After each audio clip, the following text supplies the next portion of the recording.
Hello guys, এখন আমি দেখব আমার মা আমাদের জন্য কী রান্না করেছে।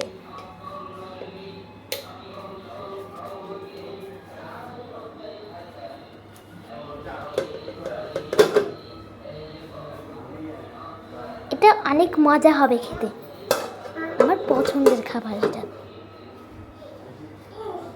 এটা কি এরকম এরকম ধরনের সবজি নেই।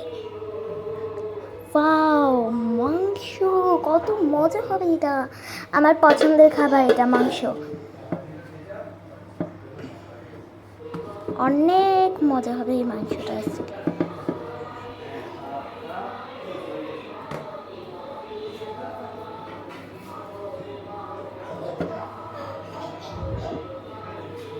মজার মজার খাবার, কে দেখতে চাও বলো বলো। কত মজা খাবার হয়েছে না, অনেক মজা।